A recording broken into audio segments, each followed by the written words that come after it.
Goeienaand julle, mag die Here vir julle ryklik seën. Dit is 'n voorreg om vir julle 'n kort boodskap hier aan te stuur en veral met die kort boodskapie wat ek vanaand gaan deel hier by die gemeente met die biduur. Ek weet en verstaan daar's van julle wat ver is, wat dit nie kan gemaak het nie en daarom het ek gedink om net 'n kort boodskapie vir u te stuur om ook dan saam voor te berei vir hierdie komende Sabbat vir die nagmaal. Maar mag die Here vir ons ryklik seën. Ons skriftuurlesing kom uit Handelinge 2 vers 42 in die ou Afrikaanse vertaling sê dit vir ons en hulle het volhard in die leer van die apostels en in die gemeenskap en in die breking van die brood en in die gebede. So mag die Here vir ons ryklik seën en ten opsigte van hierdie voorbereiding vir die komende Sabbat. Kom ons bid net saam. Ons Hemelse Vader, baie dankie vir die voorreg dat ons op hierdie wyse hierdie bid hier kan meedeel, vir die wat ook dit nie kon maak vanaand nie, maar ons vra Here die Heilige Gees in u alomteenwoordigheid, ons elkeen sal aanraak en geestelik voorberei. Maar ons prys u wonderlike naam, in Jesus naam bid ons, amen. Geliefde, ek gaan net 'n paar woorde deel, en ek wil graag noem, dat ek dink, dit was 'n voorreg gewees vir die disippels, waar ons in die evangelie lees, die teenwoordigheid van Jesus, liggaamlike teenwoordigheid, die fisiese teenwoordigheid, waar hulle tyd kon gespandeer het, om met die Here te gesels, met hom te wandel, die ervaring van die wonderwerke, en soveel meer, daai intieme, private gesprekke wat hulle kon gehad het. So die ervaring was daar, en ek wil glo, dat vir Jesus om op te gevaar het hemel toe, by daai aanskouing, daar gaan Jesus op, en die boodskap het gesê, soos hy hom sien, opgaan, so sal hy ook afkom. En ek het dus wonderlik gewees het, maar, daar's tog 'n leemte, en dit is soos, as iemand van ons afsterwe, ons weet ons gaan hulle weer sien, ons weet, vir die wat in Christus gesterf het, hulle sal weer opstaan, ons sal hulle weer kan sien, dit gee vir ons hoop, nee, maar daar's daai leemte, ek mis die persoon, ek mis om die persoon te hoor, te sien, ensovoorts. En ek probeer my geestesoog te gebruik op hierdie oomblik, waar hulle die eerste nagmaal moontlik kon gehad het, sonder Jesus, en in sy teenwoordigheid. So vriende, die nagmaal is die plaasvervanger. Die Here het dit ingestel op die Pasga, want in plaas van die Pasga lam verder te slag en die Pasga te vier, is daar nou die nagmaal. Wat ook genoem word die avondmaal. So Jesus self in sy lewende lywe was met die disippels en ons ken die gedeelte waar hy sê, gaan berei voor. Ek het 'n begeerte om met julle die Pasga te vier, gaan berei vir ons die Pasga voor. En waar hy kom en hy deel mee van wat gaan gebeur, en hy breek die brood, en die wyn wat hy bedien, en natuurlik voor dit die voetewassing, waar hy selfs aan Petrus sê, ek moet jou liggaam was, as ek jou nie was nie, gaan jy die koninkryk nie haal nie. En dis waar hy sê, maar was dan my hele liggaam, en die Here is baie duidelik, ek hoef net jou voete te was. Maar ons kry daai gedeelte, dan waar hy dan die brood breek, en waar Jesus gesê het, dit is my liggaam, wat vir julle gegee word, doen dit tot my gedagtenis. Daarna neem hy toe die beker, en hy sê dan, hierdie is die beker van die Nuwe Testament, in my bloed, wat vir julle uitgestort word. Ek probeer my geestesoog sien waar Jesus met ons praat, en ons hoor hierdie woorde uit sy eie mond uit, hier is my liggaam, hier is my bloed, doen dit tot my gedagtenis. En Paulus herhaal daai in 1 Korintiërs, wat ons herhaaldelik lees by die nagmale, tot Jesus se gedagte, tot gedagtenis van Jesus, wat hy verrig het. So ons word herhaal van wat daar gebeur het. So die fokus vandag vanaand is hierdie eerste nagmaal sonder Jesus. Jesus was opgevaar met die hemelvaart. Maar die vraag is, en ek probeer daardeur dink, hoe het hulle hierdie afwesigheid hanteer? En hoe het hulle dit oorgedra aan die mense, want hierso kom die geheim, by die nagmaal wat Jesus ingestel het, wie was almal daar? So hulle moes 'n proses gehad het om die volk te leer. Die Pasga is nie meer nie. Ons het nou die nagmaal bediening. Jesus het gesê die voete was. Jesus het gesê die brood en die wyn. Hulle moes hulle onderrig. En dit is waar ons daai hele nuwe gedeelte van Handelinge sien, waar hulle van huis tot huis gaan en brood gebreek het. Dit was 'n onderrig om die mense te leer van die nagmaal. So hierso sien ons dan daai gebeurtenis. Maar wat was die ervaring om Jesus nie teenwoordig te gehad het nie?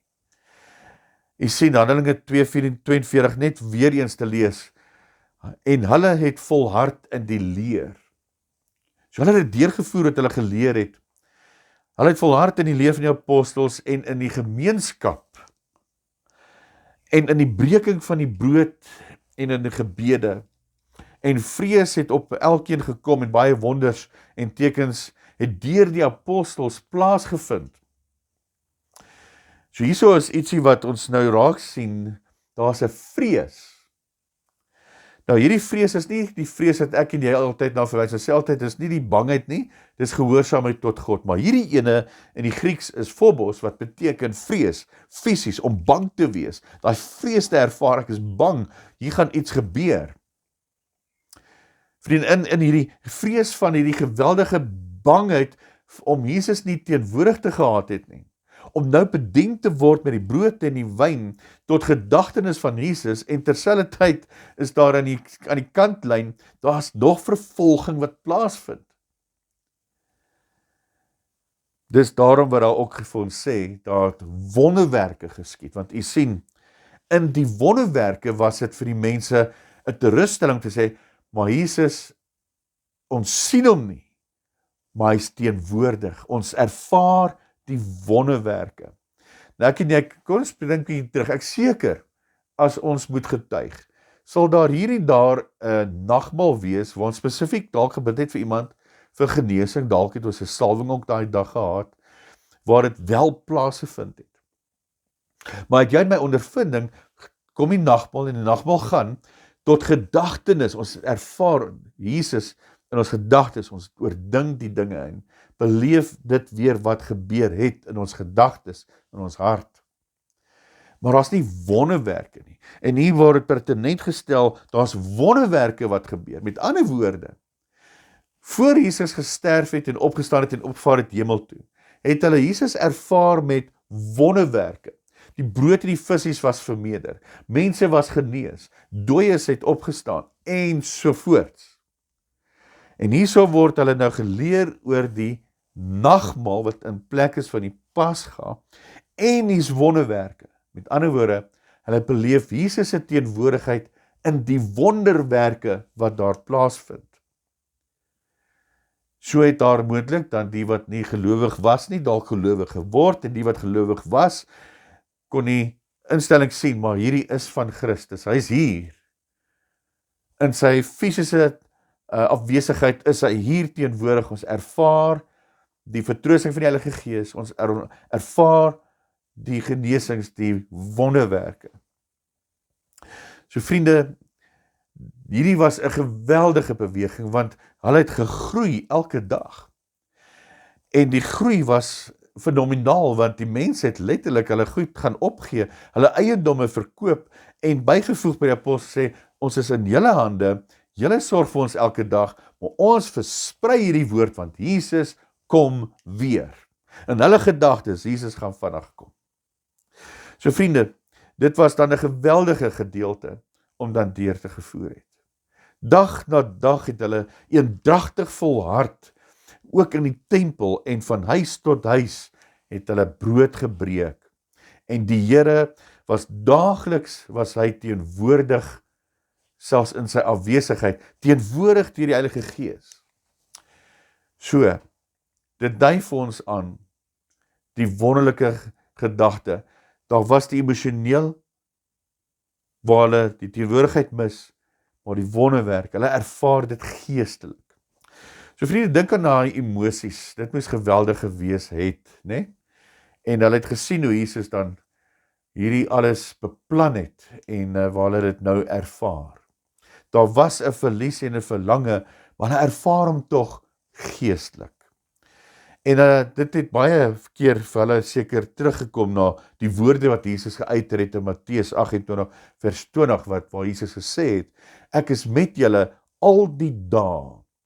Ek is met julle al die dae. Hoe wonderlike belofte is dit. En hulle het dit ervaar in die wonderwerke, en soos hulle van huis tot huis gegaan het, en brood gebreek het. Maar vriende, hulle het dan staat gemaak op die vertroosting en die krag van die Heilige Gees. En die tweede punt wat ek wil maak vanaand is hierdie. Die doel van die nagmaal is om te onthou en om te verkondig. Ons sien dit daar, as ons dalk nou kan lees wat Paulus vir ons gesit het daar in 1 Korintiërs, wat ons altyd mee deel, 1 Korintiërs 11 vers 24 tot 26, so ek gaan hier kan oopmaak in die ou Afrikaanse vertaling, sê dit vir ons hier, want ek het van die Here ontvang, wat ek ook aan julle oorgelewer het, dat die Here Jesus in die nag waarin hy verraai is, brood geneem het, en nadat hy gedank het, het hy dit gebreek en gesê, neem, eet, dit is my liggaam wat vir julle gebreek word, doen dit tot my gedagtenis.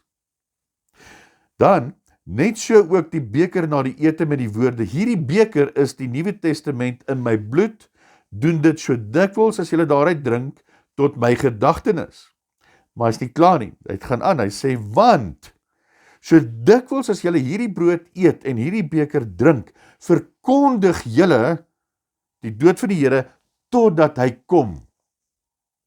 So as die verkondiging van die wederkoms, tot hy weer kom. So Paulus herinner hier die kerk van die nagmaal, wat gebeur tot herinnering van wat Jesus gedoen het. So ons fokus is, kyk terug, en in hierdie generasie is hulle, kyk hulle nog verder terug, waar hulle die lammetjies, dag na dag, jaar na jaar moes slag, wat eintlik vir hulle geen verlossing bring nie, maar dit is om vorentoe te gekyk het, na die Messias wat gaan kom, die lam van God, wat hulle lewe gaan gee. Maar hierso is dit aan Paulus, kyk weer terug na die paaslam, maar hy sê ook, dit is vir die verlossing van jou sondes, en die versoening, maar is ook die verkondiging dat hy weer kom. Dis herinnering. En hoe wonderlik is dit nie, want ek is seker, dat ek en jy op tye kan wees, waar ons so mismoedig is, van hierdie lewe, so vol sonde, soveel seer, ekskuus tog, en ons gaan hierdie deur, en nou kom hierdie nagmaal, en ons berei voor vir die nagmaal, en ons ervaar hierdie tragiese verhaal, hierdie swaar verhaal, waar Jesus alles moes opgee. Daai swaar verhaal, selfs in hierdie week het ons nou gesien, as ons nou Markus bestudeer het, waar die les is, en dit kom uit, ek dink dit was gister of vandag, waar dit verduidelik waar Jesus in gevangene geneem was. Waar al die disciples, waar Petrus eintlik die een is, hy gaan Jesus nie verloor nie, en almal het gesê, ons sal u ook nie verloor nie. Niemand het gestaan nie. Hulle almal het gevlug. Wat wonderlik is daar uit die les uit, ons sal dit bespreek Sabbat, maar die enetjie wat agtergebly het net met die laken om, en waar hulle hom gegryp het, en hy hardloop kaal weg, en die les sê, die party dink dis Markus, maar, daar's geen bewys nie, so niemand weet wie dit is nie. Die feit is, almal het gevlug. Nou vat jou net terug in jou geestesoog, dink aan die oomblik waar Jesus daar in die verhoor is, en deur sy stilheid is daar ewesklik wat hy praat en erken, ja, ek is wie jy sê ek is. Ek is die Messias. En op daai oomblik kom Petrus en hy verloon Jesus die derde keer in die haan kraai. En Jesus kyk uit vir hom. Dis eintlik 'n hartseer gedagte. Jesus het nou net beklemtoon, ek is die Messia. En ek weet wat nou gaan gebeur. Ek gee nou my lewe vir hierdie sondige mense om verlos te word. En dan kyk jy met die een wat hy 3 jaar mee saam gestap het, wat gesê het, hy sal hom nie verloon nie, en hy verloon hom. Maar tog, in die verloon, sê die les, bevestig Petrus eintlik dat Jesus die Messias, want Jesus het dit vooruit gesê en gesien, jy gaan my 3 keer verloon, en dit het waar geword. Dit bevestig, Jesus is die Messia. Maar kan julle sien die swaar drama wat daarmee gaan?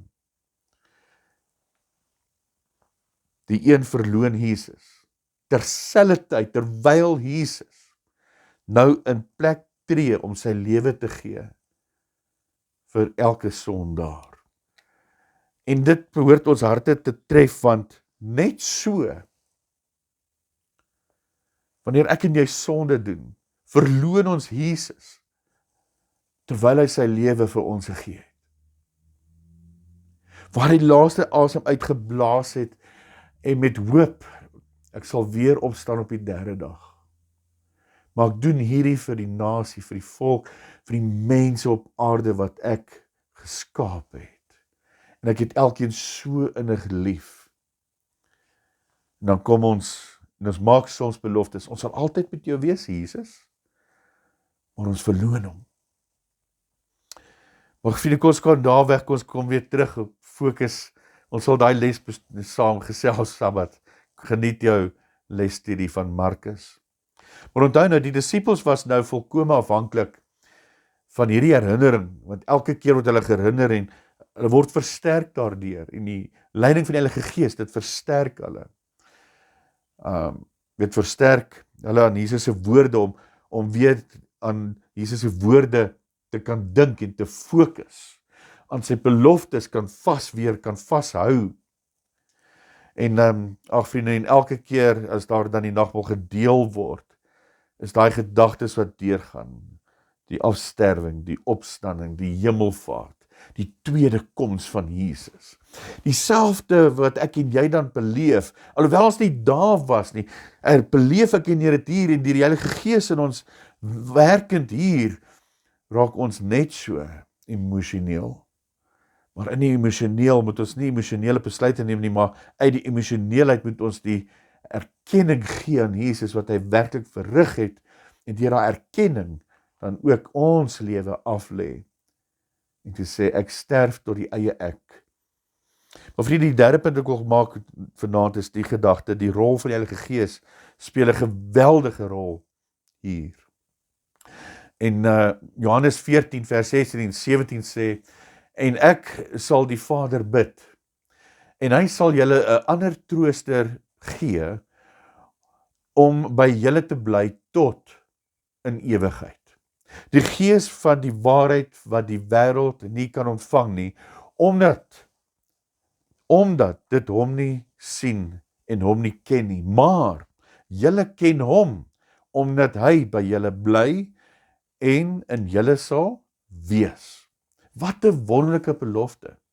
Jesus het die trooster gestuur, die Heilige Gees, hy het beloof, en hier ervaar ons in die eerste ervaring van die nagmaal, waar die Heilige Gees betrokke is, daar's die genesings wat plaasvind, die wonderwerke. Ag, liewe vriend, en dan die geheue, die verhaal wat net weer oorspeel. So al was Jesus nie meer fisies, liggaamlik teenwoordig nie, was Jesus teenwoordig deur die Heilige Gees. Die Heilige Gees was hulle en ons vertrooster. Die Heilige Gees is daar as raadgewer, as gids, hy is daar om ons in staat te maak, om hierdie dinge raak te sien, en dat ons op 'n punt kan kom, om ons lewens, dan as 'n offer vir Jesus te gee.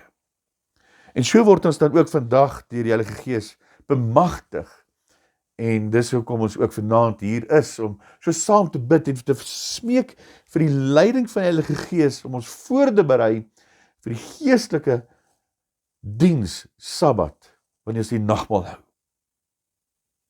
Want ons geestelik, in ons geestelikheid, Jesus is daar in die Gees, en ons moet hom nodig om hom te ervaar. Maar vriende, die nagmaal is 'n bron van die krag van eenheid. En ons sien hier die eenheid wat hier in Handelinge 2 plaasvind, en die hele verhaal in die Handelinge wat so plaasvind, hulle het gegroei, elke dag, geweldige groei, hulle het 'n geweldige eenheid gehad, wel om alles so net te gee, tot bekering om en alles weg te verkoop, en dan om te vertrou, apostels, julle sorg vir ons gaan net die woord verkondig. Daai geweldige eenheid wat daar was. En dit was ook grotendeels as gevolg van die nagmaal, van die broodbreek, van huis tot huis, om een te word met Christus, en waar Jesus ook dan bid in Johannes 17, dat ons dan ook een kan word, soos hy en die Vader een is. Maar onthou dat nou, die nagmaal was nie net 'n ritueel nie. Dit was vir hulle 'n herinnering van die gesamentlike missie wat hulle het, en dit het hulle die krag gegee, die motivering gegee, om dan verder Christus te gaan verkondig, te verteenwoordig, en die woord gaan verklaar, Jesus leef, hy het opgestaan, hy kom weer. Dit was hul boodskap van die dag. Is dit nie nog steeds ons boodskap vandag nie? En so vriende, sonder Christus se fisiese teenwoordigheid, sal die nagmaal eintlik niks beteken nie. Maar hy is in die fisiese, in die sin van geestelik is Jesus met ons. So daar's 'n sentrale daad wat ons dan in hierdie boodskap ervaar en ontvang, en ons motiveer om voort te gaan, om te gaan getuig dat ons Jesus leef. Vriende, ons vertrou dan in die onsigbare Christus, dat hy met ons is. En soos ons vroeë disippels, vier ons dan die nagmaal. En ons glo dat Jesus dan ook dieselfde begeerte het om ons te ontmoet. Daai woorde wat hy gesê het vir die disippels, gaan berei die Pasga voor, ek het 'n begeerte om die Pasga met julle te vier vanaand. Het die Here dieselfde begeerte om met jou hierdie Sabbat nagmaal te hou. Ons kan dit nie mis nie. En ons moet ook herinner word, onthou, deel van die Pasga in die Ou Testament, sou jy nog rein gewees het, as jy nie onrein was nie. As jy onrein was, kan jy die Pasga gebruik 'n maand later, maar as daar geen iets is wat jou dan verhinder nie, dan word jy onteien. Jy word afgesny. Die verlossing is nie vir jou nie. Dit klink soos harde woorde daar in die Ou Testament, maar as jy die realiteit sien, as ons nie vandag die nagmaal gebruik wat die plaasvervanging is van die Pasga nie, dan stem ons nie saam met wie Jesus is nie, ons aanvaar nie die lam nie, want sou ons dit aanvaar, sal ons voete was, want Jesus het dit ingestel, dan sal ons die brood neem as die simbool, ons sal die wyn neem wat die simbool is, en sal hierdie ervaring met hom deurwerk tot verlossing, ons verlossing. Maar as ons die nagmaal mis, dit beteken dat ons kies dan die verlosser Jesus Christus nie met ons dade nie. Ons kan dalk sê, ek weet van Jesus, maar om die nagmaal te vier is 'n daad van erkenning. Dus soos die Sabbatviering, ek onderhou die Sabbat, want dit is 'n teken tussen my en God, dat hy my skepper is, en ek is sy kind. Die nagmaal is daar, dat ek aanvaar Jesus as die paaslam, die lam van God, wat sy lewe gegee het, sodat ek as mens vergifnis kan ontvang, en die ewige lewe kan beerwe in Jesus. Maar as ek die nagmaal nie deurvoer nie, is dit 'n teken dat ek hom nie aanvaar nie. So daar's 'n geweldige probleem as ek die nagmaal mis.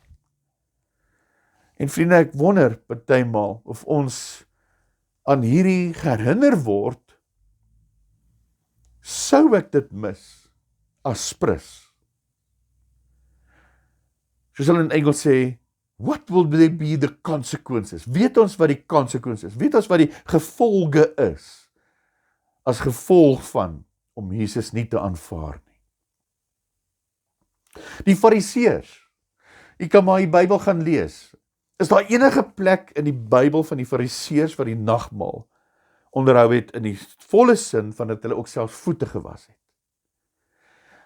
Dit sê daar selfs dat hulle nie gedoop was nie, want hulle het Jesus nie aanvaar nie. Jy kan nie verlos word as jy die verlosser nie aanvaar nie. En hier is die realiteit van die boodskap, en ek en jy moet dit besef, want van nagmaal tot nagmaal, doen ek en jy 'n erkenning, ons aanvaar Jesus. En ons in die erkenning word ons herinner van wie hy is, ons verlosser. Ons herinner onsself, hy het sy lewe gegee, ons herinner onsself, hy kom weer. En weer kry ek nuwe krag om verder te gaan verkondig dat Jesus leef. En Jesus is lief vir elke een op hierdie aarde. Hy het gesterf vir elke een op hierdie aarde, mits ons hom aanvaar as ons verlosser. So vriende, die nagmaal is dan 'n daad van geloof, waarin ons dan vertrou dat Jesus teenwoordig is. Ons kyk ook na die nagmaal in die sin van ons kyk vooruit en ons sien uit na die koms van Jesus Christus.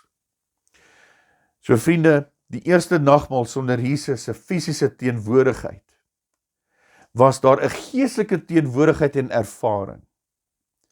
Want die ervaring was dat daar wonderwerke was, die teenwoordigheid van die Heilige Gees was daar, en dit was 'n fantastiese, fenominale ervaring. En hoekom weet ons dit? Want elke dag was daar siele wat bygekom het, wat gedoop was en hulle gevolg het in die teenwoordigheid van Jesus Christus. Nie 'n fisiese teenwoordigheid nie, maar 'n geestelike teenwoordigheid. En so, liewe vriende, wil ek dan tot 'n slotsom kom, en wat 'n wonderlike gedagte is dit nie. Jesus het alles in sy vermoë gedoen, dat ons gered kan word. En die opdrag daar is dat ons hierdie nagmaal gereeld moet gebruik, tot nagedagtenis van wie hy is en wat hy gedoen het. Dis net soos die Deuteronomium wat vir ons die instelling gee dat ons kinders van geslag tot geslag moet leer wie hy is. En die instelling van sy beginsels, die instelling van die wette.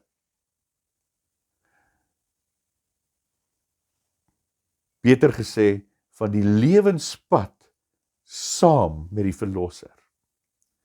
Maar hier word ek en jy weer vandag herinner wat verrig is. Maar dit is groter as van wat gebeur het. Want vir jou en vir my kyk ons terug wat gebeur het, maar dit is 'n bevestiging wat nou huidiglik gebeur in ons harte, in ons gedagtes, in ons wandel met Christus, vandag, nou, op hierdie oomblik. Verlossing is nie iets wat ons gaan ervaar wanneer Jesus kom nie. Daai is die einde wat ons na voor hoop. En dit gaan so fenomenaal wees om Jesus te sien. Ons gaan oorweldig wees, maar daai oomblik gaan ons nie dan vir hom sê sorry oor wat ek gedoen het nie. Want ons doen dit nou in sy teenwoordigheid. Geestelike teenwoordigheid. En hy vergewe ons, want hy is ons middelaar, hy is daar in die allerheiligste, en hy hoor ons gebede, en hy trek die sonde dood soos ons vergifnis vra, en hy tree vir ons in, as ons verlosser, en ons hoëpriester, en as ons middelaar, en so ervaar ek en jy oorwinning, van nagmaal tot nagmaal tot nagmaal.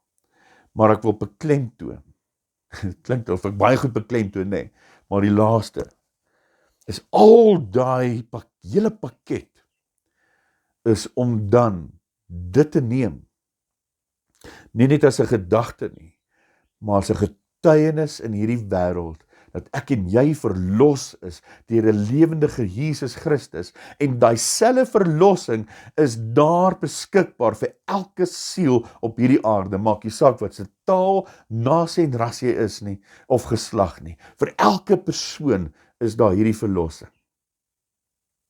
So kom ons bid vanaand, daar waar jy is by jou huis, bid dat die Here jou as persoon sal voorberei vir hierdie komende Sabbat.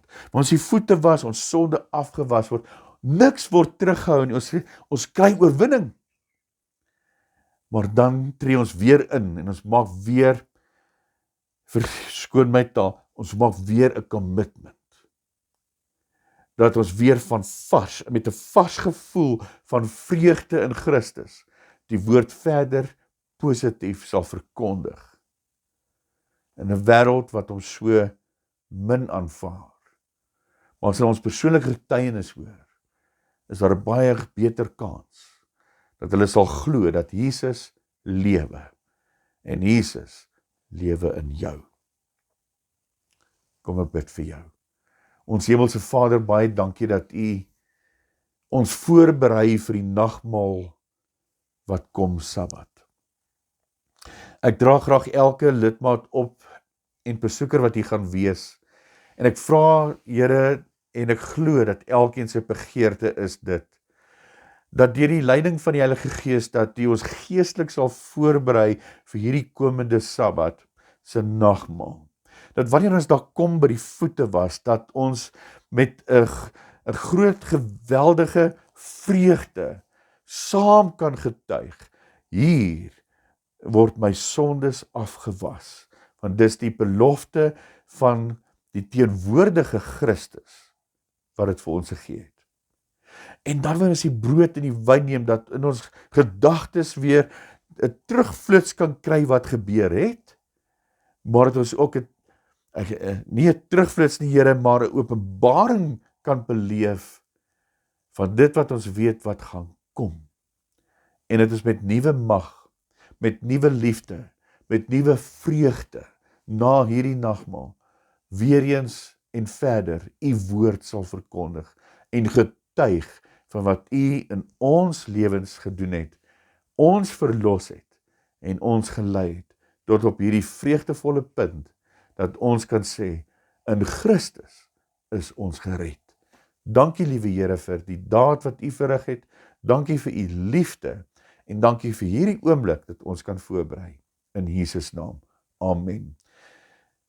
Gaan verder, as 'n familie saam, as jy familie is, of as jy alleen is, doen dit alleen, maar tree in gebed, laat die Heilige Gees toe, om met jou te werk, lê elke sonde neer, want in liefde vergewe jou, en hy vergewe my.